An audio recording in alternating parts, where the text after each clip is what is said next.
Helios flight 522 के crash होने की कहानी। Crash story of ghost flight Helios 522।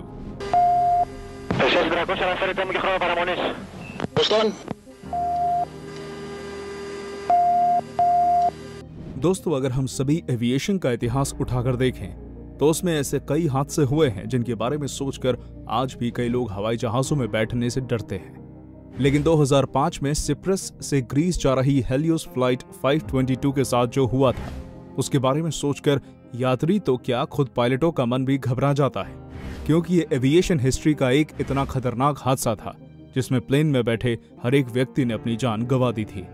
14 अगस्त 2005 को सुबह करीब 9:07 पर जब हेलियोस फ्लाइट 522 सिप्रस के लारनाका एयरपोर्ट से ग्रीस के एथेंस एयरपोर्ट के लिए उड़ान भर रही थी, तब उस फ्लाइट में बैठे 115 यात्रियों समेत 6 क्रू मेंबर्स में से किसी ने भी नहीं सोचा था कि ये उनकी जिंदगी की आखिरी उड़ान साबित होगी। इस प्लेन के कैप्टन का नाम हैंस जर्गन मर्टन था, जो कि 58 साल के एक अनुभवी व्यक्ति थे जिनके पास करीब 16,900 फ्लाइट आवर्स का एक्सपीरियंस था। दोस्तों, कैप्टन मर्टन के साथ उनके को पायलट के रूप में 51 वर्षीय पैम्पोस चालम्बोस मौजूद थे, जिसके पास भी करीब 7,549 फ्लाइट आवर्स का एक्सपीरियंस था। दोस्तों, जब दोनों ही पायलट इस प्लेन के साथ टेक ऑफ कर रहे थे तब शुरू में सब कुछ सही रहता है और इसी वजह से महज 5 मिनट से भी कम समय के अंदर यह प्लेन करीब 12,040 फीट की ऊंचाई हासिल कर लेता है। इधर इतनी ऊंचाई पर पहुंचने के बाद पायलट्स जैसे ही खुद को रिलैक्स करने की तरफ बढ़ते हैं तब उन्हें अपनी केबिन में एक ऐसी आवाज सुनाई देती है जिसे सुनकर वो दंग रह जाते हैं, क्योंकि ये आवाज किसी और चीज की नहीं बल्कि take off configuration warning alarm की आवाज थी, जो कि अमूमन तब आती है जब प्लेन या तो जमीन पर होता है या फिर टेक ऑफ करने वाला होता है। अब क्योंकि ये आवाज लगातार पायलट्स को परेशान कर रही थी, तब पायलट्स ने भी आखिरकार बिना कोई एक्शन लिए एयर ट्रैफिक कंट्रोल से संपर्क करना उचित समझा, क्योंकि वही उनकी इस समस्या को हल कर सकता था। लेकिन वो कहते हैं ना कि जब दिन खराब हो तब आपके साथ सब कुछ उल्टा ही होता है, और ऐसा ही कुछ इस प्लेन के साथ भी हुआ, क्योंकि जब प्लेन के पायलट्स ने एयर ट्रैफिक कंट्रोल से संपर्क करने की कोशिश की तब उनकी आवाज वहां पहुंची ही नहीं, क्योंकि उस वक्त प्लेन के अंदर एक साथ कई सारे अलार्म्स बजने लगे थे, जिनमें वो मुख्य अलार्म भी शामिल था जो अक्सर तब बजता है जब प्लेन के सभी इंटरनल पार्ट्स एक साथ हीट करने लगते हैं। अब क्योंकि पायलट्स की आवाज एयर ट्रैफिक कंट्रोल तक नहीं पहुंच रही थी, इस वजह से पायलट्स को खुद ही इस समस्या से निपटने का तरीका खोजना था।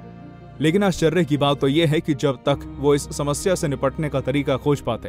तब तक उनके सामने एक और नई समस्या खड़ी हो चुकी थी, और वो समस्या थी केबिन में ऑक्सीजन की कमी, जिसकी वजह से न सिर्फ यात्री घबरा रहे थे बल्कि इससे प्लेन के अंदर अफरा तफरी मच गई थी।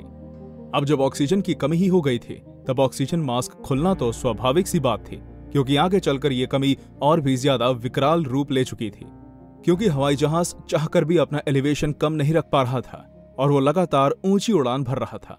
इसी तरह ऊंचाई की तरफ बढ़ते बढ़ते एक समय वो भी आया जब हवाई जहाज 34,000 फीट की ऊंचाई पर पहुंच गया। हालांकि इस ऊंचाई से कोई फायदा नहीं होना था, बल्कि हालात और खराब होते जा रहे थे, जिस कारण पायलट्स को हर हाल में एयर ट्रैफिक कंट्रोल से संपर्क करना ही था।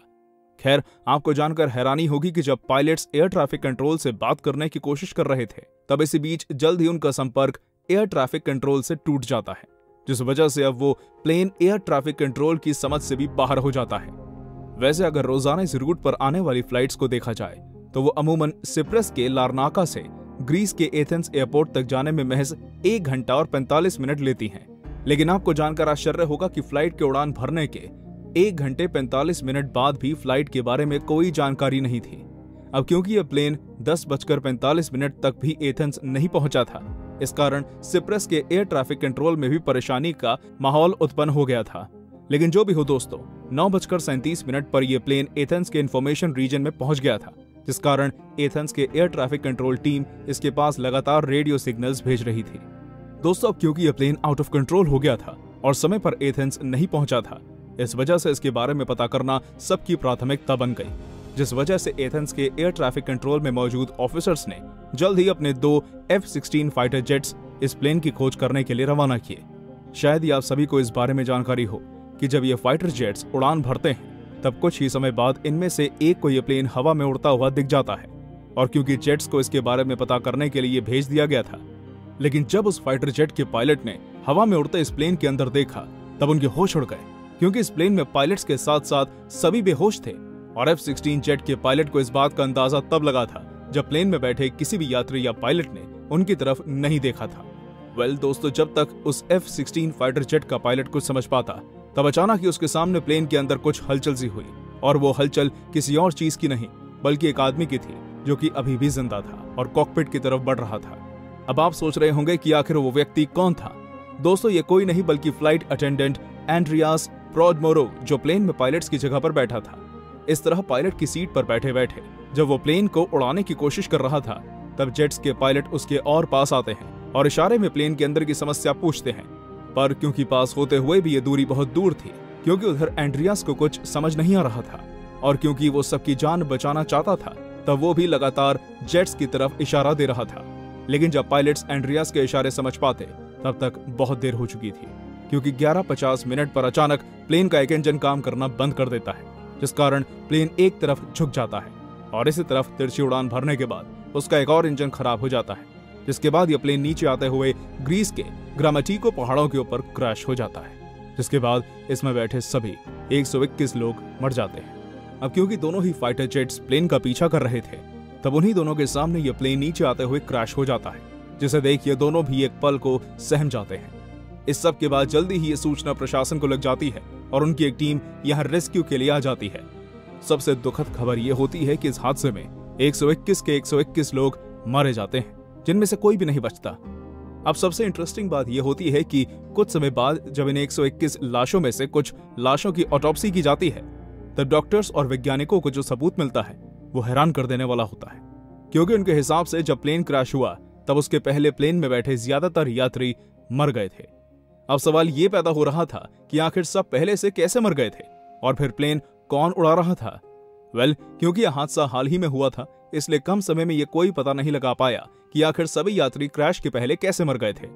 पर क्योंकि जांच टीम को यह समझ आ गया था कि प्लेन को इतने लंबे वक्त तक फ्लाइट अटेंडेंट एंड्रियास ही उड़ा कर रखा था, क्योंकि उन्होंने एंड्रियास ने एयर ट्रैफिक कंट्रोल से 5 बार मेडे मेडे कहकर मदद मांगी थी, जो कि पायलट की सीट पर लगे माइक से ही आई थी। हालांकि दोस्तों, एंड्रियास तक कोई मदद तो नहीं पहुंच पाई थी, पर उनकी जिंदा दिली को सलाम करना होगा, जो वो सिर्फ प्लेन उड़ाने के बेसिक्स के दम पर अपने प्लेन को शहर से दूर खाली पहाड़ियों में ले जाने में कामयाब हो गए थे। वरना अगर ये प्लेन शहर में क्रैश होता, तब न सिर्फ यात्रियों बल्कि शहरी लोगों की भी जान चली जाती। दोस्तों, क्योंकि यह हादसा बहुत ही ज्यादा बड़ा था, इसलिए इस हादसे का कारण पता करने के लिए एक जांच टीम गठित की गई,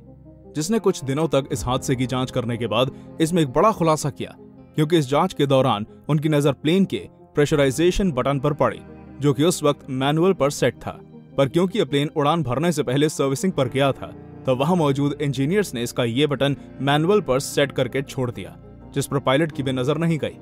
जिससे प्लेन में ऑक्सीजन लेवल गिर गया और सभी बेहोश होने के बाद मर गए।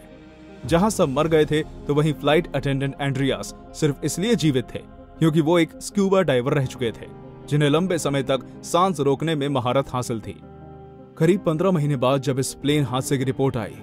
तब उसमें जाहिर तौर पर सर्विस इंजीनियर को दोषी ठहराया गया, जो कि असल में भी दोषी था, क्योंकि उसकी एक गलती ने बहुत से लोगों की जान ले ली थी।